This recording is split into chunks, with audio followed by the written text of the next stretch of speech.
Al Capone versus Bugs Moran. Al Capone and Bugs Moran were rival mobsters and bootleggers in Chicago during Prohibition. They chose to sell alcohol illegally because of how profitable it was. Because of this, they were constantly at each other's throats over territory.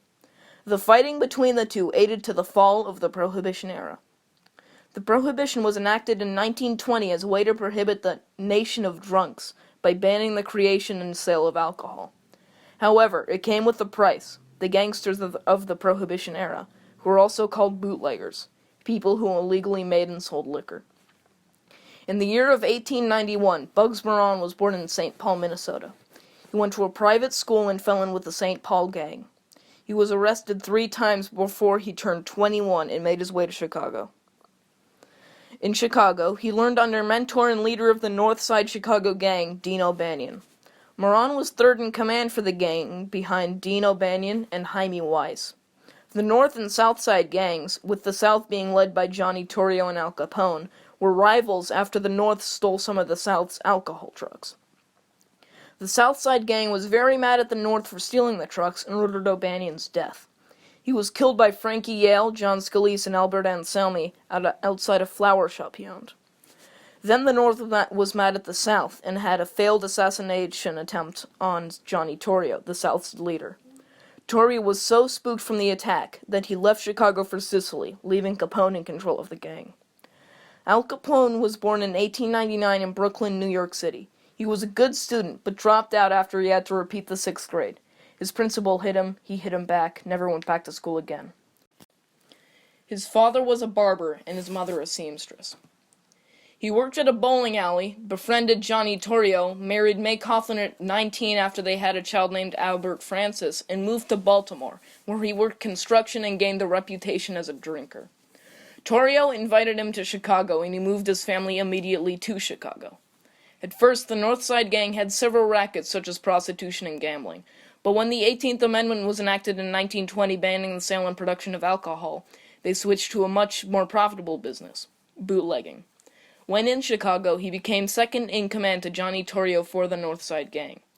After Torrio left for Sicily, Capone became the leader of the North Side gang. Most everyone in Chicago loved Al Capone because of all of his kind deeds, such as setting up soup kitchens and giving milk to schoolboys. One of his first acts as leader was assassinating Jaime Wise, leaving Bugs Moran in charge of the North Side gang. Then Moran made 2 assassination attempts on Capone's life, as he was still very mad at them for killing all his friends. The first was a drive-by shooting attempt at Capone. The second was another drive-by shooting attempt while Capone was eating in a hotel lobby. Moran also tried to kill Capone's bodyguards. He captured one and tortured him, and killed him after he got information out of him. Moran almost always had the upper hand on Capone. He was constantly in his head. This was evident in the many attempts Moran made on killing Capone. Although neither Moran nor Capone killed each other, it was very clear the two hated each other a lot. After a $50,000 bounty was placed on his head by Moran, Capone snapped and made an attempt on Moran's life, the St. Valentine's Day Massacre. On the day of the massacre, in 1929, 2 of Capone's gang, dressed up as police officers, went into a garage where some of Moran's gang were, and told them to line up against the wall. 4 more of Capone's gang came, and then the 6 of them shot the 7 of Bugs's gang over 90 times. Some were almost cut in half from bullets. Moran, lucky for him, wasn't in the building and didn't die. Capone was obviously the first questioned about the massacre, but luckily for him, he was in Florida during it, so he had a strong alibi. However, the public still believed he did it, and he lost his reputation with them. After this, the police began intensive research to find something to arrest Capone for. In 1931, Capone was arrested for tax evasion and sent to a federal prison in Atlanta for 2 years. He was caught for bribing the prison guards and having certain luxuries in his cell, and was sent to Alcatraz, where he spent 5 years. He was discovered to have dementia and syphilis and went to a mental hospital in Baltimore for 3 years, where he was released in 1942. He died in his mansion in Miami in 1947 of syphilis.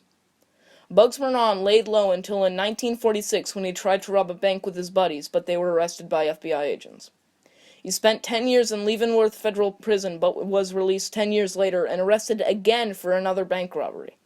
He died of lung cancer in prison in 1957. In conclusion, Bugs Moran and Al Capone were great enemies amidst Prohibition. They had a huge impact on society and the rules around alcohol usage. This shows how bad it is to make enemies, and how having enemies can hurt you, like it hurt Capone and Moran, destroying their careers and lives.